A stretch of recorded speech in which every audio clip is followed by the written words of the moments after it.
Olá, é uma honra. Estou aqui recebendo o Dr. Daniel Lira. Ele é cirurgião geral e oncoginecologista. Se eu estiver errado, você me corrige, mas acho que eu estou certinha. E cirurgião minimamente invasivo, né? Faz cirurgias minimamente invasivas. É isso, doutor? Me corrija se eu estiver errada. Sim, Kátia, obrigado pelo convite. É uma honra estar participando aqui do seu podcast. E sim, minha formação inicial é em cirurgia geral. Já na cirurgia geral, eu tive contato com a videolaparoscopia, que é o primeiro passo aí para cirurgia minimamente invasiva. Depois eu fiz cirurgia oncológica e no último ano a gente tem a opção de escolher o que a gente vai trabalhar mais, qual que é a ênfase que a gente vai dar. E aí eu escolhi fazer a ênfase em ginecologia, em cirurgia oncológica das doenças ginecológicas. E como que começou essa paixão pela medicina? Eu gosto de começar pelo princípio mesmo. Como foi que surgiu? Tem alguém na tua família que é médico? Como foi que tu decidiu que tu ia ser médico? As Olha, pessoas gostam de saber disso. isso aí é história longa, né? Eu lembro que desde criança, 3, 4, 5 anos, minha mãe já falava: Olha, você vai ser médico, você vai ser cirurgião. Eu tenho um tio que é cirurgião geral, e aí era referência, né? Olha, você vai ser cirurgião geral igual o seu tio.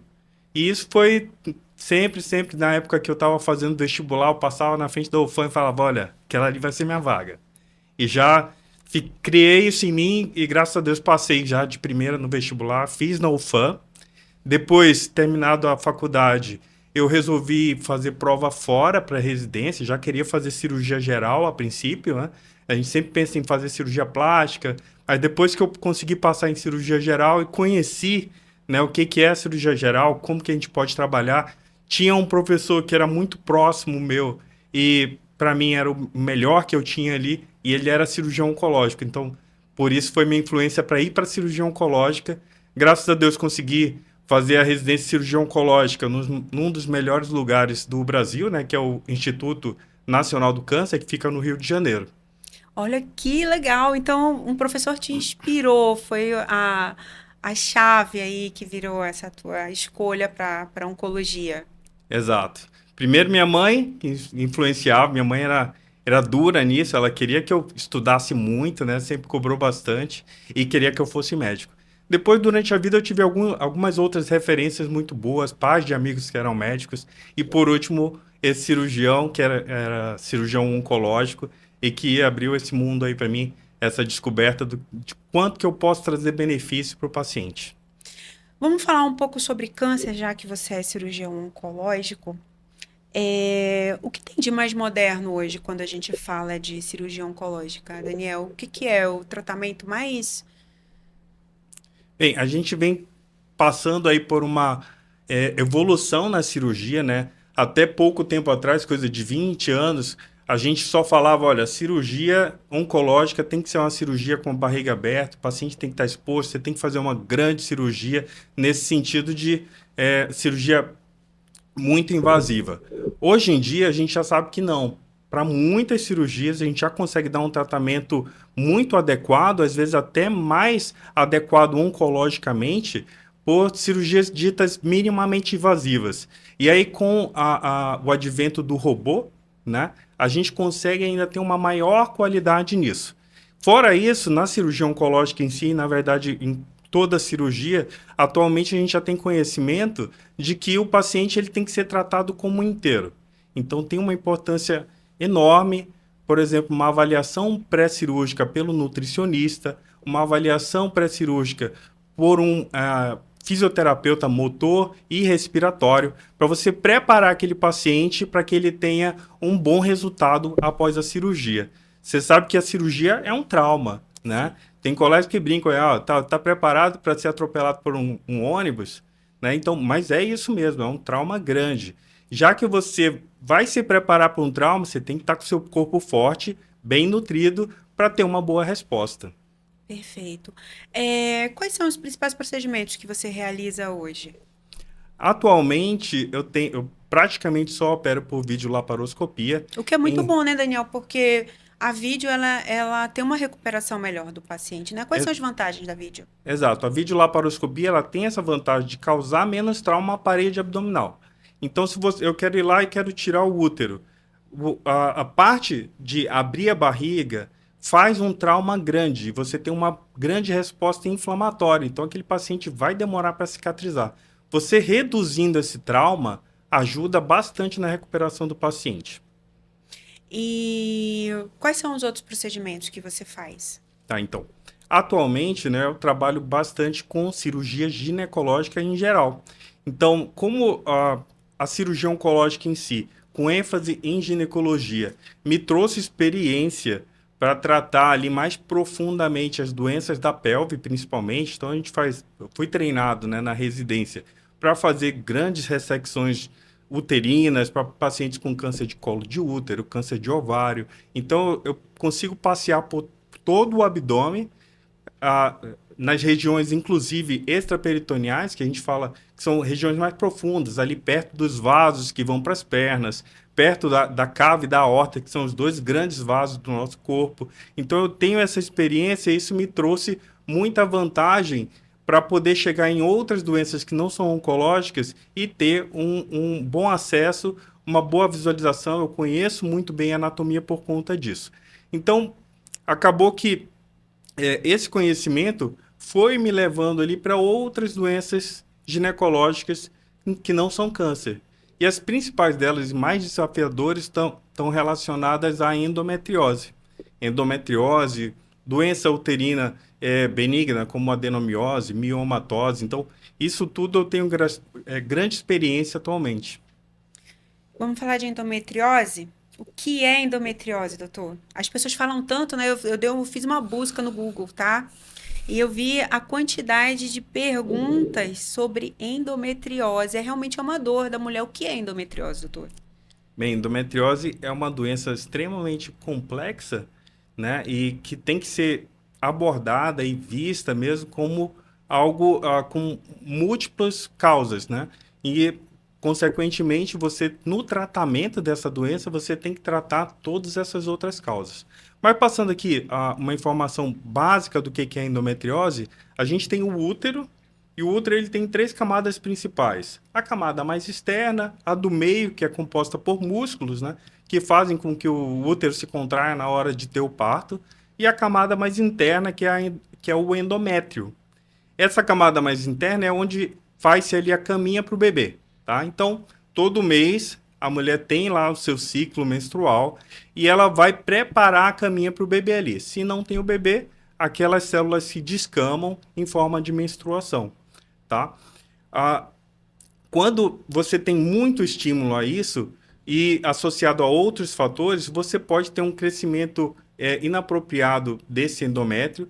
Pode, por exemplo, fazer com que esse endométrio infiltre a parte muscular do útero. E aí a gente chama de adenomiose, que algumas pessoas chamam de endometriose do útero, né? E outros fatores, a gente vai ter a formação, o aparecimento dessas células semelhantes ao do endométrio fora do útero, né? Principalmente na pelve, né? Podendo ter em qualquer lugar do corpo, inclusive. Tem relatos de casos de endometriose no pulmão, de endometriose no cérebro, mas o mais comum é ter na pelve. E isso a gente chama de endometriose. Então, nada mais é do que o crescimento um tipo de tecido, um tipo de célula que vai funcionar semelhante à menstruação. Imagina você lá, fica menstruada normal, enquanto a célula do útero, que é o normal, está sendo estimulado, aquela célula que está ali fora também está sendo. E aí isso causa uma inflamação. Então a endometriose é uma doença inflamatória crônica, porque todo mês que a mulher tiver o estímulo para a menstruação, ela vai também estimular as células que estão fora ali, e isso vai causar dor, desconforto, pode ser causa de um TPM mais avançado ou mais grave, digamos assim, pode ser causa de depressão, pode ser causa de alterações na vida da mulher, que vão comprometer desde o relacionamento quanto ao trabalho e tudo mais. Então, tem estudos assim europeus que mostram que tem um prejuízo enorme por ano por conta de ausência do trabalho dessas mulheres que sofrem com endometriose. A gravidez ectópica se dá por causa disso também? Por causa desse endométrio crescido fora do útero? Não, se eu estiver errada, me... Não exatamente, mas ela pode ser influenciada por isso. Imagina que a gravidez ectópica, na gravidez em si, Aham. como é que é? O Vamos só espermato... falar o que é gravidez ectópica para quem não sabe o que É, é, né? o normal é o quê? O espermatozoide lá ser depositado na vagina, aí Aham. ele vai entrar pelo útero. O útero, ele não fica paradinho, ele se movimenta, ele tem ali contrações, na verdade, para fazer com que o espermatozoide chegue onde ele quer chegar. E aí, geralmente, ele passa por dentro do útero, passa nas trompas, e aí o óvulo é pego pelas trompas, o ovário está fora do útero. A trompa vai lá e capta um óvulo e traz ao encontro do espermatozoide. O que acontece na gravidez ectópica? Por algum motivo, essa trompa pode não estar se movimentando muito bem, e aí no momento que ocorre ali a fecundação, né, que o óvulo encontra o espermatozoide, a trompa deveria empurrar o óvulo para dentro do útero, por algum motivo. E aí pode ser uma das causas endometriose, causando inflamação na trompa, por exemplo, e ela não se contrai adequadamente. E aí esse feto vai crescer na trompa. E isso não leva a uma gestação, não vai a termo, né? Então acaba causando uma doença chamada gravidez ectópica. Ou seja, gravidez fora da Fora do cavidade útero. uterina, fora de onde ela deveria estar. Quais são os tratamentos hoje para endometriose, Daniel? Quando a gente fala de endometriose, o que que tem hoje assim de fácil acesso em Manaus? Bem, o tratamento, como eu falei, como é uma doença complexa, né? Então você tem vários fatores influenciando nisso, principalmente a nutrição, a falta de atividade física, né? Questões psicológicas associadas à doença também prejudicam bastante o tratamento. E aí, o que você tem que inicialmente começar um tratamento? Investigando, fazendo uma boa anamnese, uma boa conversa com essa paciente, para tentar descobrir quais são os fatores que nessa paciente não estão ajustados. Né? Então, o primeiro passo é isso, é tentar dar uma arrumada na casa. Às vezes é aquela paciente que trabalha à noite, não dorme bem, né? Aquela paciente que não faz nenhuma atividade física, faz uma alimentação inadequada, rica em gordura, só fast food, só come muito açúcar, muito glúten, muito leite ou Então, muito obesidade achocolatado. tem a ver com isso também. Tem sim. Atualmente a gente sabe que a questão nutricional é extremamente importante na maioria das doenças. Na endometriose parece que é um negócio mais importante ainda, porque quando você consegue ajustar tudo isso, em torno de 70% a 80% das pacientes vão ter uma melhora drástica da qualidade de vida. E aí você vai selecionar aquelas pacientes que precisam mesmo e vão ser mais beneficiadas por um tratamento cirúrgico. E aí vem o meu lado. Né? Atualmente eu faço muita cirurgia para tratamento de endometriose e onde eu vejo os melhores resultados são nessas pacientes que já estão seguindo todos os outros tratamentos, e aí inclui uma boa dieta, atividade física, fisioterapia perineal, acompanhamento com um psicólogo, né? Quando tá tudo ajustadinho, aí eu vou lá e faço a cirurgia e dá muito certo. Entendi. Vamos falar de infertilidade? O que que a endometriose tem a ver com infertilidade? Bem, Tá casado, não tá? tem bastante influência na infertilidade. E o que a gente sabe assim? Não é que tem um grande mito de descobrir que tem endometriose. Nossa, não vou conseguir engravidar. E na verdade isso não é assim, tá? O que acontece? Pelo menos metade das pacientes vão conseguir engravidar normal, pelas vias normais, né? Do coito com o marido, de maneira espontânea, mesmo tendo endometriose, tá? Mas o que acontece? Naquelas pacientes que têm infertilidade, uma grande parte vai ser causada por endometriose. Tá entendendo? Então, não é que a endometriose causa infertilidade em todo mundo. Eu vejo que isso é um desespero, às vezes, da paciente que chega, fiz o diagnóstico, eu não sinto nada, doutor, mas eu tenho lá um exame que mostrou que eu tenho endometriose e eu não sou casado, eu sou jovem, não tenho ainda não escolhi a pessoa com quem quero me relacionar, e agora, eu tenho que fazer cirurgia? E muitas vezes a gente não deve fazer cirurgia nesse paciente nesse momento, tá? Então, não é Você totalmente primeiro igual. espera a questão da infertilidade se desenvolver realmente, para depois tomar uma decisão se faz uma cirurgia ou não, é isso? Mais ou menos, é mais ou menos isso. Na verdade, o Deixa ela ser que tentante primeiro, né? primeiro tentante. A gente considera como infertilidade nas pacientes estão abaixo de 35 anos, com 6 meses tentando. 6 meses, aliás, um ano tentando. Um ano tentando, ela é abaixo de 35 anos, aí ela é considerada como infertilidade. Acima de 35 anos, a recomendação é aguardar 6 meses. Tentou durante 6 meses, não conseguiu engravidar, aí sim vai para a investigação e vai para um tratamento adequado conforme o que foi encontrado na investigação. Mas o que acontece na endometriose? Fez lá o diagnóstico de endometriose. É mandatório que se comece um tratamento.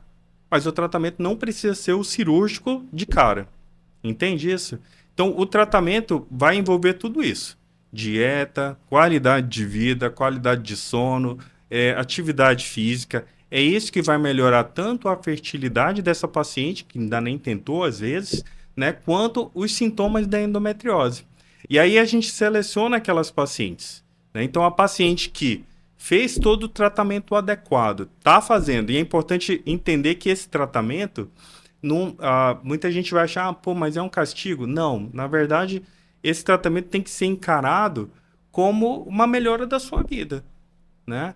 Eu gosto de ficar só comendo gordura, tô lá, não caibo nas minhas roupas, não consigo subir uma escada que já tô ali muito Tem cansado, toda a questão né? cardiovascular envolvendo isso, né, É, também. e depressão, ansiedade. Então, se for conversar com os psicólogos, primeira parte do tratamento do deprimido é colocar esse deprimido para fazer atividade física, né? Interagir com outras pessoas, fazer atividade física, isso tudo melhora a qualidade de vida em praticamente 100% das pessoas, tá? Na endometriose é semelhante. Você pode ter uma melhora dos sintomas, diminuição de sangramento, diminuição da dor durante a relação sexual, né? Dificuldade para engravidar, isso tudo pode melhorar com esse primeiro passo, essa primeira parte do tratamento que está relacionado principalmente à dieta. E quem trata nesse primeiro momento? É a equipe multidisciplinar, é o ginecologista? A pessoa pegou lá o documento dela lá, descobriu que ela está com endometriose. O que que ela tem que fazer? Isso é muito importante. Geralmente, quem comanda isso é o ginecologista, né? No entanto, ele tem que ter esses auxiliares ali no tratamento, cada um com a sua atividade ali principal. Então, nutricionista, fisioterapeuta, psicólogo são extremamente importantes. O ginecologista com experiência em tratamento utilizando hormônios e tudo mais. E, inclusive, hoje em dia, que eu acho que é uma coisa que ainda falta aqui em Manaus para a gente, é a associação com um endocrinologista, de preferência um ginecologista que fez subespecialização em endocrinologia. Esse aí seria o must da gente aqui. Melhor coisa que poderia ter para os nossos pacientes. Essa associação, equipe multidisciplinar. A cirurgia, ela vem naqueles casos que já estão sendo tratados, o paciente já entendeu que ela tem que ter essa qualidade de vida, esse estilo de vida adequado para quem tem endometriose, e aí ela ainda tem dor ou ela ainda tem alguma alteração que foi diagnosticada ali como a causadora da infertilidade, aí vem para o cirurgião tratar. Entendi. Para quem está assistindo a gente em casa, quais são as principais características de uma pessoa que tem endometriose? Quais são os sintomas? Então, isso também é bem importante porque o que a gente mais escuta é de uma mulher que vai lá e tem dor crônica, tem vários problemas e é maltratada no sentido de não ter um diagnóstico Tem a faixa tempo. etária? Então, a faixa etária mais comum é do início da menarque até a menopausa. Então, são mulheres jovens. E, às vezes, em pacientes que têm mais endometriose, elas já vão ter sintomas a partir da primeira menstruação, tá? Então, o que a gente tem que trabalhar isso? Os ginecologistas gerais que estão atendendo esse paciente, eles têm que ter esse pensamento de procurar sintomas associados à endometriose. Então, toda mulher pode ter um TPM, né? pode ter a dor durante a menstruação, mas aquela dor que é exacerbada, né? Ela aí já é um sinal de alerta para você pensar em endometriose. Então, aquela mulher que toda vez que ela vai ficar menstruada, ela falta o trabalho, ela tem que ir no hospital, toma um remédio na veia ali e volta para casa para aguentar aquela dor toda, é um sinal de alerta. Essa daí tem muito mais chance de ter endometriose. Entendi. Só para a gente colocar aqui para quem está assistindo a gente, qual o tempo de recuperação de uma cirurgia de endometriose? Como é que ela é difícil? Demora? Qual o tempo cirúrgico? Quanto tempo de recuperação? Leva quanto tempo para ir para casa depois de voltar para a atividade normal? Como é que se dá esse pós-operatório? Tá. Então, na cirurgia, a gente deve ir preparado, na verdade, para tirar, para ressecar, na verdade, tudo que tiver de endometriose ali, né? E isso pensando na melhora da qualidade de vida da paciente. Em raros casos, a gente é obrigado a deixar um pouco ali no ovário, por exemplo, daquela paciente que quer engravidar e que você, se tirar muito do ovário, você vai torná-la infértil. Então, na maioria das vezes, a gente tenta fazer uma ressecção completa. E a endometriose, ela não dá só ali no peritônio, ela não é superficial. Na maioria das vezes que a gente precisa operar, a gente está diante de uma doença mais infiltrativa, que está ali infiltrando, tá como se ela estivesse comendo aquele órgão ali que está perto.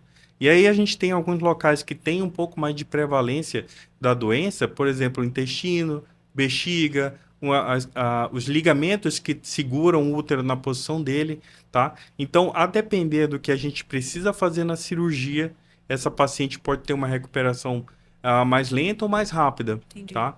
Então, a gente trabalha o que vai mudar, por exemplo, o tempo de internação. Com a cirurgia minimamente invasiva, com um preparo intestinal, com um bom anestesista trabalhando com você, fazendo um protocolo analgésico e anestésico adequado, a gente consegue dar alta desse paciente do hospital de 8 a 12 horas após a cirurgia. Tá? Então, é um day hospital. Chega a ser quase um day hospital. Quase um day hospital. O que acontece? Quando você precisa fazer ressecções intestinais, aí geralmente por um cuidado maior você mantém essa paciente internada por um pouco mais de tempo. 2, 3 dias, podendo chegar até 7 dias, dependendo da paciente. Você sabe que o nosso limiar de dor e sensibilidade a sintomas são diferentes para cada um. Cada paciente tem o seu limiar de dor. Então, aquele paciente que você conseguiu chegar numa analgesia adequada, se você vê os exames pós-operatórios lá, marcadores de processo inflamatório, dizendo que estão fazendo uma curva descendente, né? Ou seja, o normal é pelo trauma cirúrgico, esses marcadores irem lá em cima. Depois eles vão baixando. Se você já chegou nessa fase descendente, você pode dar alta do paciente com tranquilidade, com orientações para casa, com uma boa receita para ele não sentir dor, para não ter náusea, para não ter vômito em casa, e você acompanhando ambulatorialmente. E isso, a maioria das pacientes, ela vai estar adequada para voltar, por exemplo, a um trabalho, claro, sem esforço, né? Então, quem trabalha com administração, ou enfim, alguma outra coisa que não exige muito esforço, principalmente na parede abdominal, dependendo do caso, uma semana você já volta a trabalhar. Ah, perfeito. Vamos falar um pouquinho de miomas? Claro. Que causa mioma, doutor? Tem causa? Tem. Eu tive mioma, sabe? Eu perdi meu útero por causa de um mioma gigante. Eu perdi super jovem o meu. Imagina. Então, o que acontece? Hoje em dia, você tem filho, você Sim. tem um filho, né? Tenho um filho. E você teve o filho com quantos anos? Eu tive meu filho com 37. 37 anos. Já não era tão mocinha. Aí eu queria ter outro e não tive porque esse mioma cresceu. Ele ficou com 2,7 kg. Tu imagina, eu tive meu filho e parecia que eu continuava grávida, porque com o mioma de 2,7 kg é outro bebê quase, né? E aí a gente pensou em tirar, mas ficou... ninguém me aconselhou por causa do tamanho do mioma. Falou, olha, tirar só o mioma, né? Falou isso aqui pode virar um problema. E aí a gente terminou deixando pra lá e eu falei, bem, Deus sabe todas as coisas. Vou já te falar dos avanços que a gente tem hoje em dia para tratar o mioma. Mas isso há 15 anos atrás, tá? Porque meu filho vai fazer 15 anos já, então... Então, hoje em dia, a gente já consegue tratar miomas maiores, né? Mas, de qualquer forma, queria te perguntar, por exemplo, sua avó, sua mãe, sua avó, elas tiveram, em média, quantos anos elas tiveram o primeiro filho? Ah, em média aos 20 anos. Aos A 20 minha anos. avó, eu acho que até menos. Até mesmo. Que é do Então, interior, o que que né? a gente tem, a gente vem vendo nessas gerações agora? Cada vez mais as mulheres começam a ter filhos numa idade mais avançada. E aí tem um ditado na faculdade de medicina que diz o quê? Quando você está passando na cadeira de ginecologia, é que quem não tem filho, né? Quem não tem filhoma tem mioma. Então, um principal fator para ter mioma, né, é você não ter filhos. Então, esse ciclo menstrual que você tem lá, com é, alterações, né, elevações dos hormônios femininos, o estrogênio principalmente, mas também a progesterona, quanto mais ciclos você tem sem uma gestação, você vai ter mais estímulo para o músculo do útero virar um mioma. Ele vira um tipo de tumor. Não é um câncer, mas é um tumor benigno que ele cresce conforme o estímulo. Se você não tem filho, né, cedo e não tem vários filhos também, você tem mais chance de ter miomas. E aí, fora isso, tá tudo interligado, né? Então, miomatose uterina, endometriose, adenomiose, elas têm os mesmos fatores de risco. Então, não ter filhos, ou ter poucos filhos, ou ter filhos mais tarde. Ter essa questão da dieta e atividade física, você faz a elevação de níveis, principalmente de estrógenos, né? Principalmente a estrona, que transforma gorduras nesse tipo de hormônio, que vai ter um estímulo semelhante ao próprio estrogênio fabricado ali pelo ovário. Então, nessa paciente que não tem uma dieta adequada, não faz atividade física, e isso a vida moderna nos traz muitas facilidades, que são ótimas, mas que fazem com que a mulher seja mais sedentária, mulher e homem, né? Todos nós sejamos mais sedentários. A gente tenha mais facilidade a comer comidas de qualidade não tão boas, né? Fast foods, muito doce. Então, a gente tem isso mais exposto para a gente e aí acaba formando mais endometriose, mais mioma e mais adenomiose. E qual o tratamento hoje para miomas? Quem tem miomas hoje faz como? Eu tive que tirar meu útero, né? Mas eu tô muito atrás, né? Hoje em dia, o que que tem que pode fazer? Então, hoje em dia já é possível fazer, por exemplo, cirurgia de mioma por uma técnica Olha, minimamente invasiva. Então, aqui em Manaus, a gente tem videolaparoscopia, eu faço bastante videolaparoscopia para tratamento de mioma. E aí existem algumas outras tecnologias que a gente utiliza, né? A gente usa remédio para fazer com que o útero se contraia um pouco e sangre um pouquinho mais. Existe uma técnica cirúrgica que é você fazer o clampeamento temporário das artérias uterinas. Então, os vasos que vão levar sangue para o útero, a gente, por uma técnica minimamente invasiva, a gente consegue ir lá, clampear aquilo, deixá-lo fechadinho, né? olha que Enquanto eu estou legal. fazendo a cirurgia lá abrindo o útero e retirando o mioma, para ter um menor sangramento. Então, essa paciente sangra pouquíssimo e você consegue fazer a cirurgia toda. Outra melhoria que a gente tem também, que a gente ainda não tem aqui em Manaus, mas já estou ansioso aí pela chegada, seria a cirurgia robótica. Seria uma cirurgia assistida por robô, na verdade. Esse é o termo mais correto. Então, o que que isso traz de benefício para a técnica cirúrgica?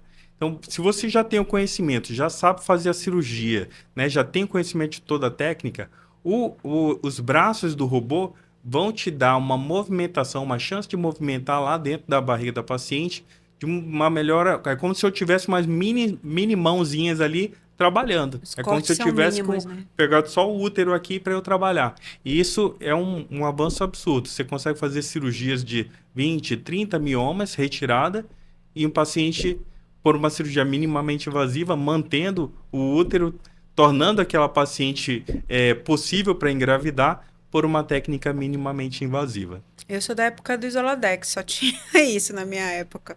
E É, não é. uma das possibilidades por exemplo, fora o tratamento cirúrgico, né? Você tem que fazer tudo aquilo que eu te falei para Sim. endometriose, mas existe também bloqueio hormonal, e aí no caso o Zoladex é um bloqueio hormonal no eixo central, É, que vai ter seus efeitos adversos. sim. É como se você estivesse colocando a paciente na menopausa. Então, nem sempre é adequado utilizar o Zoladex. Na maioria das É vezes, muito. Eu sou uma pessoa que não tenho quase nada, tá, Daniel? Assim, eu encaro toda minha vida. Foi uma época difícil. Eu vou dizer pra você, tomar aquele remédio não é pra todo mundo, não. A pessoa tem que ter uma cabeça assim, bem. é, Porque eu fiquei bem perturbada. Não vou se- mentir, não. é Não como vou se mentir. entrasse na menopausa, né? É, não, e você fica totalmente desequilibrado. O emocional da pessoa fica. E eu me lembro que na época que eu tomei o remédio, a médica falou pra mim: olha, você vai tomar isso aqui e tal. Ah, vai no psicólogo. E eu não levei aquele vai no psicólogo a sério. Como Como obrigatório, né? obrigatório, porque eu sempre fui bem resolvida da minha cabeça, né? Então, eu falei, caramba, quando eu vi o negócio, quando eu me vi acordando de noite mesmo, num calor louco, quando eu me vi pilhada de outras coisas na cabeça, eu falei, não, eu preciso de ajuda. Esse remédio aqui ele não é para todo mundo, não. Não, não é para brincantes, né? É um É, não. remédio sério mesmo, que as pessoas têm que tomar ele com muito respeito, porque ele mexe com o- a cabeça mesmo da pessoa, sabe? Muito. Exato. E aí o Zoladex, ele tem todos esses efeitos, Sim. né? Efeitos adversos, a mulher entra na menopausa precocemente. É claro que isso é efeito de um remédio durante um período. Geralmente 3 a 6 meses ela vai estar com aqueles sintomas, Ah, quem depois me volta a dera. funcionar. Você sabe quanto tempo eu fiquei? Não. 3 anos. Nossa, bastante. E eu ia na médica, eu dizia pra ela que não tinha voltado, e ela dizia pra mim que não, que era assim mesmo. Aí eu falei, mas eu sou. Não, mas não, não é. Cara, eu troquei de médico. Aí quando eu troquei de médico, que refez todos os meus exames, ele falou, minha filha, você não vai voltar tão cedo, que tuas dosagens estão todas muito baixas. Eu realmente tinha entrado em menopausa por tempo indeterminado, assim, eu tive que fazer um tratamento para sair da menopausa. Você vê como essa visão individual, né, é Sim, o mais importante. Por isso que a gente precisa de uma equipe sim. multidisciplinar, né, para ver aquele paciente. Ó, a gente não vai tratar uma doença, não é um protocolo para doença, E tratar um é um mioma, protocolo para né? uma A pessoa. gente não tá falando de câncer, não, para tratar um mioma, mas ele Ah, me deixou bem perturbado, tudo em linhas gerais me deixou bem perturbada. exato. Então, isso é um pensamento que vem mudando aí nos últimos anos. Então, a gente hoje em dia não trata mais doenças, né? Principalmente no câncer. O câncer ele está cada vez mais individualizado, né? A Sim. gente já tem terapia-alvo, então você consegue selecionar aquele paciente que consegue ter uma sobrevida enorme com aquele tratamento específico. Já um outro que tem, eventualmente não tem aquela qualidade ali de moléculas associadas ao câncer, você vai usar uma outra medicação, porque Sim. aquela que teve benefício naquele outro paciente, não vai ter nesse segundo. E aí é muito individualizado. E o tratamento de mioma, endometriose e adenomiose também deve ser individualizado. Você deve conhecer a pessoa que está com aquele sofrimento, saber de tudo que tem ao redor dela, né? O que que ela faz em casa, quantos filhos ela tem, se ela não tem filhos, se ela trabalha, onde é que ela trabalha, se ela tem condições de fazer exercício em casa, se tem condições de pegar um sol na rua. Às vezes a gente está diante de uma pessoa que não pode sair na rua, eventualmente por estar morando numa região de alto risco e tudo mais. Então isso tudo tem que ser levado em consideração, não pode ser uma receita de bolo, né? Tem que ser individualizado para cada paciente. Sim. Você falou de câncer. Quando que faz esterectomia, doutor? Porque eu fiz uma e eu não tinha câncer, tá? Quando é que... É esterectomia que fala, né? Que é retirada do útero. Esterectomia. Esterectomia. Quando que faz a esterectomia? Você faz esterectomia? Você recomenda? Como é que é lá pra vocês? Então, primeiro, eu acho que é bom tirar essa dúvida, né? Porque, esterectomia, o que que é? Esterectomia total, subtotal, É. mas doutor, tirou tudo. Tirou os ovários também, eu vou entrar na Não, menopausa, não tirou ovário não, né? tirei só o Isso, útero. isso é algo importante, porque quando a gente fala de esterectomia, é um termo médico para retirada do útero. E ponto, né? Esterectomia total ou subtotal vai estar relacionada a retirar as 3 partes do útero ou não, né? Quando a gente fala em esterectomia total, eu estou retirando aquela parte que está lá dentro da vagina, que é o colo do útero, eu estou tirando o istmo e o corpo do útero, podendo ou não tirar as trompas, por exemplo. Mas esterectomia não está associada à retirada de ovário, por exemplo, tá? E o ovário é o que produz lá os hormônios femininos. Então, A mulher, para ela entrar na menopausa cirúrgica, né? Ou seja, menopausa causada por uma cirurgia, é quando você teve que retirar os ovários juntos. E aí, em alguns casos, alguns tipos de câncer, por mais que a paciente ainda esteja naquele período que ela teria ciclos menstruais, por vezes a gente é obrigado a tirar os ovários e a paciente entra assim numa menopausa precoce causada por cirurgia. Então, a cirurgia, por exemplo, no câncer de colo de útero, e a gente está numa região aqui que é comparado a algumas regiões africanas em questões de prevalência de câncer de colo de útero. Isso, infelizmente, acontece ainda na nossa região. A gente tenta fazer acordos políticos para tentar melhorar aqui a nossa qualidade de pacientes com câncer de colo de útero, com ações relacionadas à profilaxia, né? A evitar que venha a ter câncer, com exames que detectam lesões pré-cancerígenas, com vacinação que hoje tem no SUS, mas durante algum tempo isso aqui ficou um pouco apagado, digamos assim, né? Logo que foi lançado, a gente tinha uma campanha das crianças serem vacinadas na escola. Hoje isso já não é mais permitido. Então, tem ainda a campanha de vacinação de 9 a 14 anos para menino e menina, mas isso nem sempre é levado tanto para a população, então muitos acabam não sendo vacinados, né? Atualmente, essa é a principal método de profilaxia do câncer de colo de útero. Já, assim, câncer de endométrio é um câncer que é mais comum, né?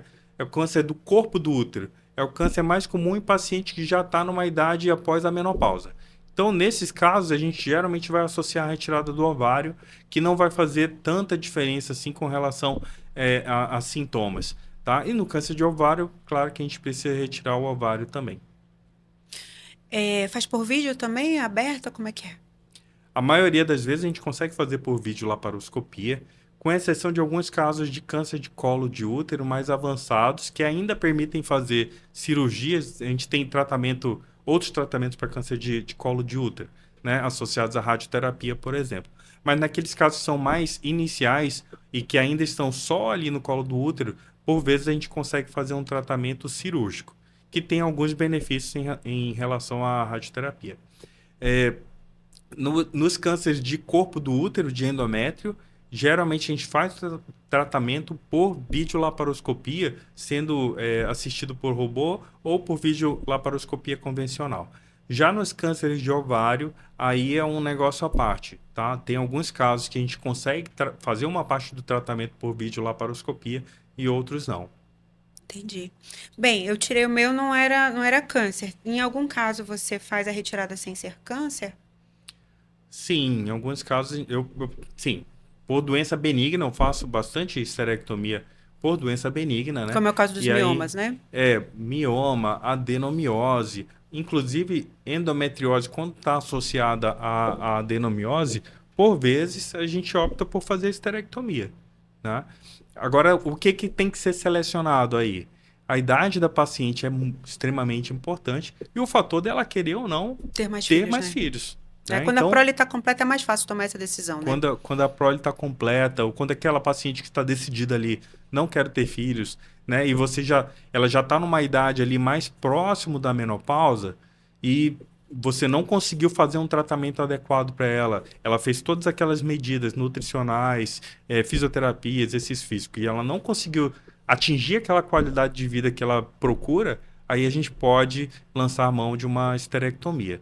Mas sempre tentando evitar a esterectomia nas pacientes abaixo de 40 anos, por exemplo, né? Porque a gente tem ali algumas consequências da esterectomia nessa paciente jovem que são irreversíveis. Entendi.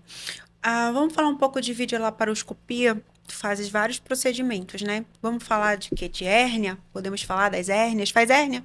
Fácil. Quando que faz Ah, hérnia? Quando que faz uma cirurgia de hérnia? Me fala. Encontrei outro dia desse, um fornecedor meu que tá com uma hérnia gigante. É perigoso ter hérnia? Eu olhei e falei assim, meu Deus, se bater essa barriga... é. A gente tem alguns perigos, sim, associados à hérnia, né? Os mais graves são aquela hérnia que sai e não consegue entrar mais. Então, eu acho que muita gente não sabe o que que é uma hérnia, né? Sim, o que que é É uma como se hérnia? você tivesse ali um saco de estopa, por exemplo, e uma região daquela ali tá meio machucadinha, fica, o que tá dentro começa a querer sair por ali. Não sei se você já viu isso, né? Um saquinho Um de saco estopa, furado. se você vai à feira, você vai ver isso, como se tivesse furado ali, mas não chega a ficar caindo por ali, mas ele fica um pouquinho mais abaulado ali, né? Fica com caroço ali naquela região. Então, isso é a nossa hérnia. Então, é como se a nossa cavidade abdominal fosse uma grande sacola, né? E aí você tem uma camada fibrosa que a gente chama de aponeurose. E quando tem defeito nessa camada fibrosa, o que está dentro da barriga começa a querer sair por ali e fica seguro só pela pele e pela gordura, né? A pele, ela é flexível. Então, quanto mais estímulo tem, mais pressão tem dentro da barriga, maior vai ficar aquela região, ele vai estirando a pele. E aí o que está lá dentro, se sai e, por exemplo, se sai uma alça de intestino, que pode sair, e ela fica ali fora, não consegue voltar para dentro da cavidade e ela pode ficar estrangulada, né, como se estivesse enforcada assim, ela pode levar a um sofrimento dessa alça e aí virar assim, uma urgência, sendo inclusive causa de morte em alguns pacientes que não são tratados adequadamente. Isso fica bem exatamente aonde no corpo, doutor? Bem na área do umbigo? Na verdade, pode ter em qualquer local do Tá. abdômen, mas existem algumas áreas que são mais comuns, Uhum. né?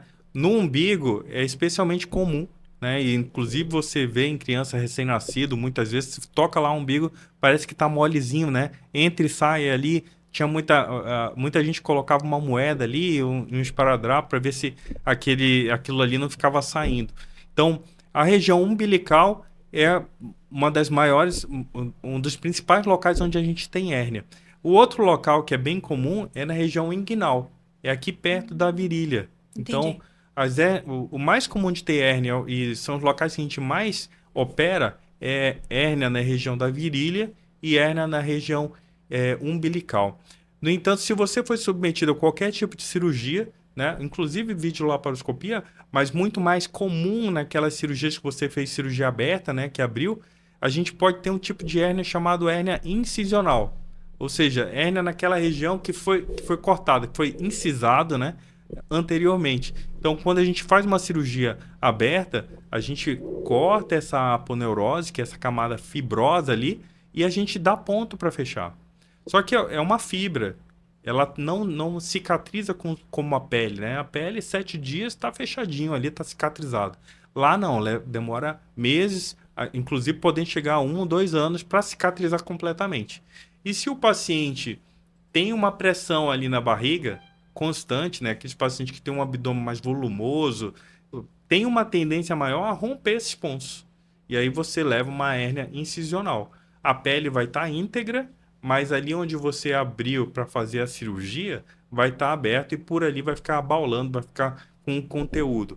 Esses são casos que devem ser operados, né? Correndo o risco de ter esse estrangulamento ou um encarceramento que impossibilite uma qualidade de vida, cause dor, pode causar essas urgências também. Deixa eu te perguntar, tem idade para fazer a cirurgia? É genético? O- Como que eu posso identificar se eu preciso fazer isso? Além, é claro, de eu ver a situação física no meu corpo, o que mais me leva? Dói? Bem, a hérnia, ela não tem outro tratamento. O Entendi. único tratamento para as hérnias É cirúrgico. são cirurgias, né? Porque depois que você tem ali esse defeito nessa camada fibrosa, ele não vai se refazer. Ele não tem essa possibilidade. No entanto, a gente vai ter, às vezes, hérnias mínimas, muito pequenas, que se o paciente se mantiver magro, não tiver, né, uma pressão abdominal muito elevada, não tiver aquele abdômen muito volumoso, aquilo ali nunca vai evoluir.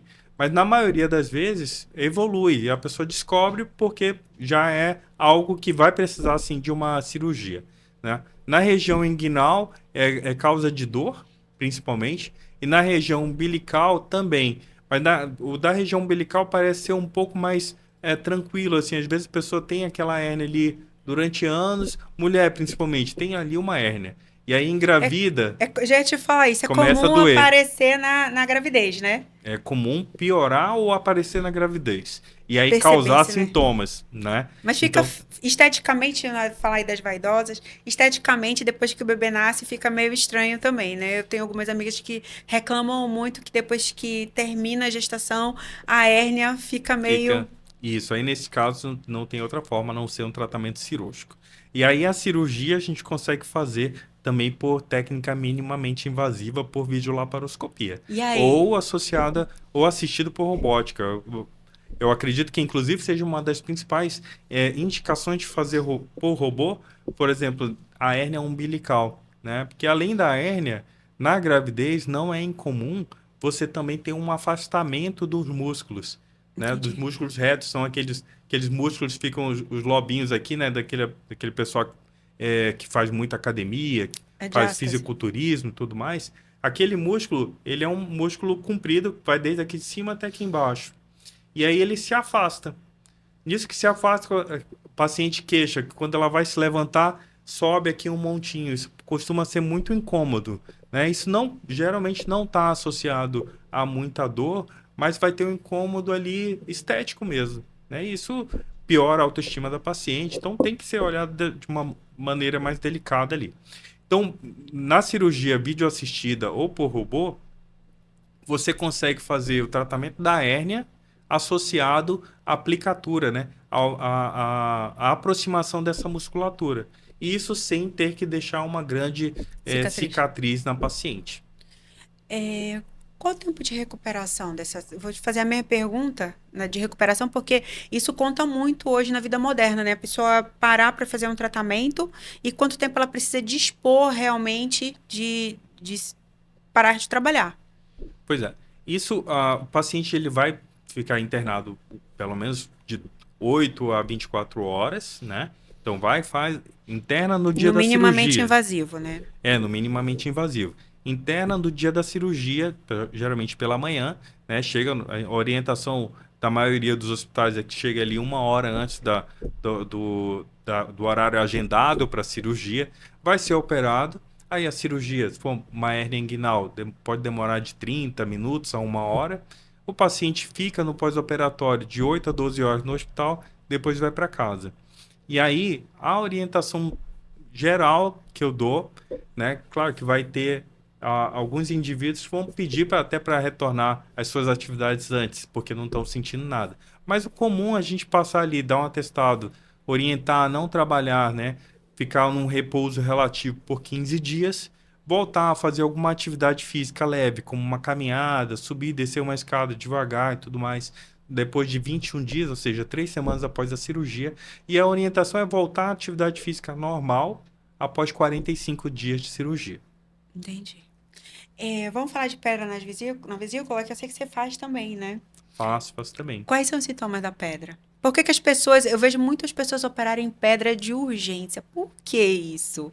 Me conta, as pessoas deixam a pedra até o último minuto do segundo tempo e aí chega num ponto que não dá mais e É. como é que é isso? Então, o que acontece é o seguinte, você geralmente não tem muito sintoma, né? Você pode ter a pedra ali, a gente tem nos livros mais antigos, tinha esse estudo, né, dizendo que 80% mais ou menos das pessoas que têm uma pedra na vesícula nem vão saber, nem vão descobrir que tem a pedra na vesícula. E 20% vão ter sintomas e eventualmente podem ir para sintomas mais graves, tendo casos inclusive de colecistite, né, inflamação da vesícula extremamente graves que levam à morte do paciente. Então, começa por aí. Hoje em dia a gente faz ultrassom, mulher principalmente faz ultrassom todo ano, né? Então, muito mais mulher vai ter um diagnóstico, mulheres vão ter diagnóstico de pedra na vesícula. Porque faz lá o ultrassom, às vezes não sente nada, mas vai lá, olha com ultrassom e tem pedrinha aqui, né? Ah, essa paciente vai ser encaminhada para um cirurgião e hoje em dia a gente já tem muito bem descrito as indicações de fazer a cirurgia, tá? Então, primeiro, não é todo mundo que tem pedra na vesícula que precisa ser operado, tá? Mas aquele que tem pedra na vesícula e já teve pelo menos uma vez algum sintoma, e aí o sintoma principal é um tipo de dor que vai dar aqui no meio da barriga, que pode ou não ir para o lado direito da barriga.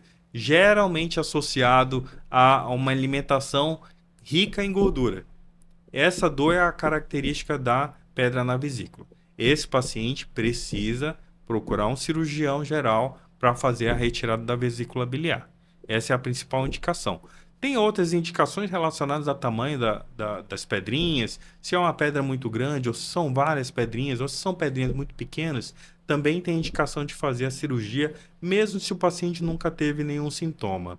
A outra indicação é em paciente diabético. A gente sabe que paciente diabético que descobre que tem uma pedra na vesícula, ele deve ser encaminhado para cirurgia, porque se tiver um processo inflamatório, ele tem muito mais risco de fazer um processo inflamatório grave, né? E podendo ter risco de morte para esse paciente. A cirurgia da vesícula biliar, ela é disparado a que mais é feita pelo cirurgião geral. E por ser isso, né, a gente tem, por exemplo, no local que eu trabalho, a gente tem 6 cirurgiões fazendo vesícula biliar todo dia. E aí é a cirurgia que é mais feita. Por conta disso, a gente tem uma expertise em fazer a cirurgia com muito mais segurança, tendo um número, uma quantidade de complicações mínima. Então, é um paciente que se enquadrou nessas indicações, a gente leva para a cirurgia sem muita sequela para o paciente, né? Ele vai ficar com algumas cicatrizes pequenas, mas não é muito mais que isso, não. E o que causa? Então, é uma associação entre distúrbios ali de hidratação, a qualidade do líquido que é produzido pelo fígado, que a gente chama de bile, né? Então, essa secreção ela é composta por água, lecitina e colesterol.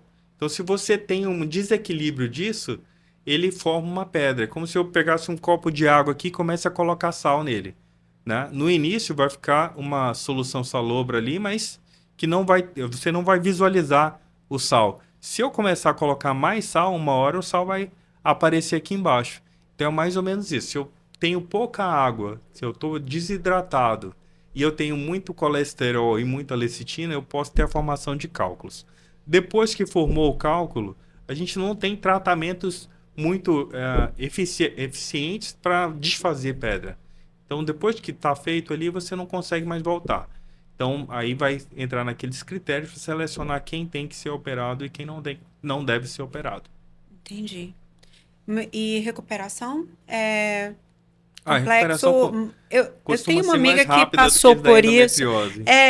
Ela ficou com uma restrição alimentar. Como é que é o negócio? Dói Então, mais a restrição alimentar que eu acho que retirar a vesícula. pois é. Me conta aí como é que é. Não, então, quem tem a pedra na vesícula, toda vez que ingerir, né, que comer alguma comida que tenha mais gordura, corre o risco de ter uma crise.